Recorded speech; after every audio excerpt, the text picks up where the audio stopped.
Reality Transurfing, Book 1, The Space of Variations, by Vadim Zeland. Chapter 2, Pendulums. Puppet Strings. Puppet strings. Pendulums are very good at coercing their adherents to give up energy voluntarily. A large, powerful pendulum, for example, can force its adherents to act according to a certain set of rules. Weaker pendulums go about things slightly differently. When an individual lacks power to force another to do something, they turn to other methods such as reasonable argument, persuasion, and promises. These are feebler methods unique to a human society that has divorced itself from the forces of nature. Sometimes pendulums will use these techniques as well, but they also have a more powerful weapon at their disposal. Pendulums are energy beings, and so they function in accordance with the immutable laws of the universe. The individual gives their energy to the pendulum when their thought energy is radiating at the same resonance frequency. A person does not have to be consciously sending thoughts to benefit the pendulum. As you know, most human thought and action originates in the realm of the unconscious. The pendulum makes use of this feature of the human psyche. They manage to get energy not only from their adherents, but also from their adherent opponents. You have probably already guessed how. Imagine a group of old ladies sitting on a bench criticizing the government. They are obviously not adherents of the government pendulum. They hate it for a number of reasons. However, what happens is that the old ladies criticize the government for being so inept, corrupt, cynical, and stupid, and in so doing, they emit intense thought energy at the frequency of the pendulum. It does not matter to the pendulum which side you rock it from. It can use both positive and negative energy just as long as that energy is resonant with its own. The pendulum's main task is to engage people in any way possible in order to occupy their thoughts. With the advent of mass media, the pendulum's techniques have become more sophisticated and a person can become highly dependent. You have probably noticed that news programs are usually dominated by bad news, evoking strong emotions, anxiety, fear, resentment, anger, and hatred. The task of the journalists and correspondents is to attract attention. The media, being pendulums themselves, stand in service to yet more powerful pendulums. Their declared aim is free access to all information, but their true singular goal is to attune people's thoughts in all ways possible to the desired frequency. One of the pendulum's favorite ways to gaining access to your energy is to throw you off balance. Once you have lost a sense of your own equilibrium, you start to wobble at the same frequency of the pendulum, thereby enabling it to sway more strongly. Let us say, for example, that prices have risen. You react negatively, become resentful, complain, and exchange information with your friends. This is a natural and even proper response, but it is also exactly what the pendulum is expecting.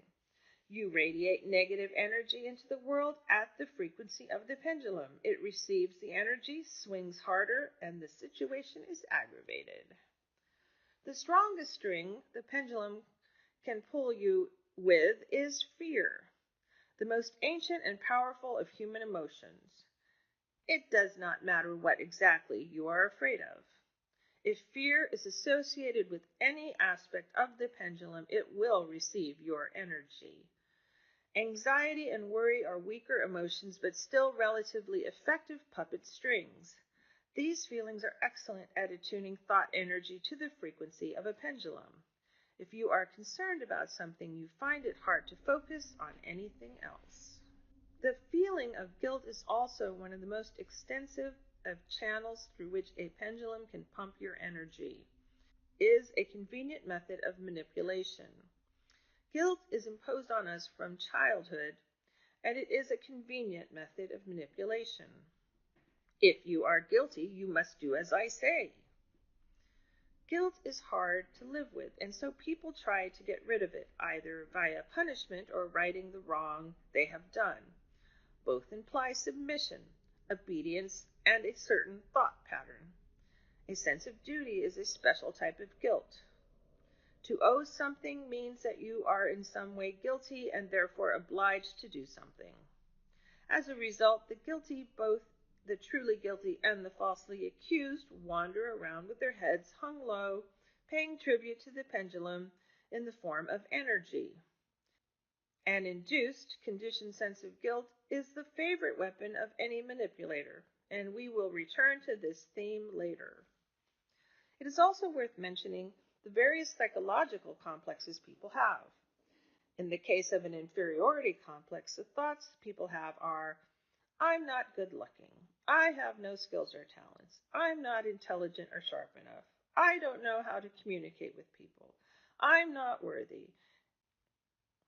In the case of a guilt complex, the thoughts are, I have done something wrong. Everyone is judging me. I must carry my cross.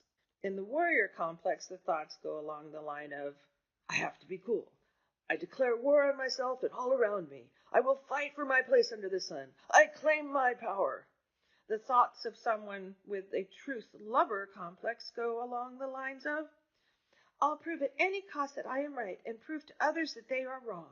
These and other complexes are the personal keys to the energy of different individuals. The pendulum strikes a chord and begins intensely draining that person's energy. The list of strings the pendulum uses to control its puppets goes on. Justice, pride, ambition, honor, love, hate, greed, generosity, curiosity, interest, hunger, and other feelings and needs. Feelings and interests allow a person's thoughts to be directed in a certain way. If a theme evokes neither interest nor emotion, then it is very difficult to focus on. Pendulums wound a person's feelings or play on their needs in order to capture a flow of thought energy. As a rule, people react in uniform ways to external negative stimulus. Bad news evokes discontent.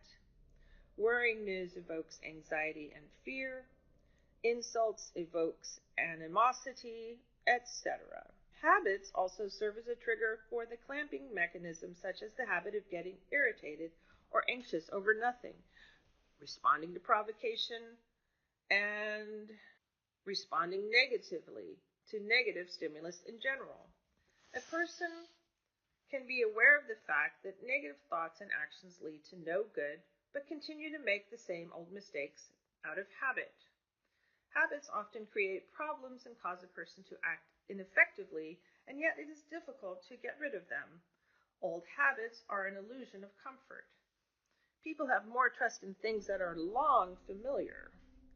Everything that is new causes some concern. The old is familiar and has already been tested through experience. It is like the old chair in which you sit down to relax after work. Maybe a new chair would be more convenient, but the old one is still more comfortable. Comfort is characterized by notions such as convenience, trust, positive experience, and predictability. The new possess these qualities to a much lesser degree, so it takes time for a new habit to become an old habit.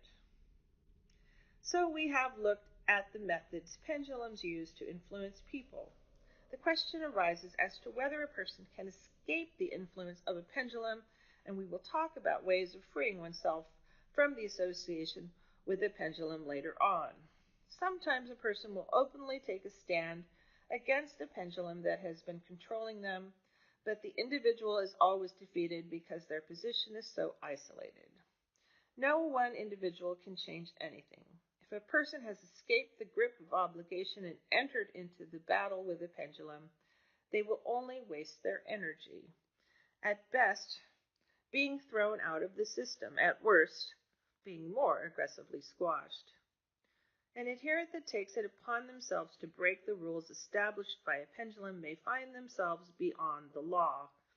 On the surface of things, it looks as if the former adherent is being punished for their protest, but in actual fact, punishment is delivered because the adherent is no longer submissive enough to continue being a source of energy. We say that a fault confessed is half redressed, because a person who has acknowledged their guilt is willing to subjugate themselves to the power of the pendulum. The pendulum is not interested in the adherent's remorse for their actions. It is only interested in restoring lost control. A pendulum will instantly become kinder if you allow it to manipulate you. If the accused refuses to repent, they can be got rid of because nothing more can be gained from them. If they do repent, the pendulum's true motives are usually veiled behind moral principles, saying that a person who has shown remorse cannot be such a villain after all. You can easily differentiate between true moral principles and the hidden interests of the system if you keep in mind what the pendulum really represents and what its true goals are. End segment.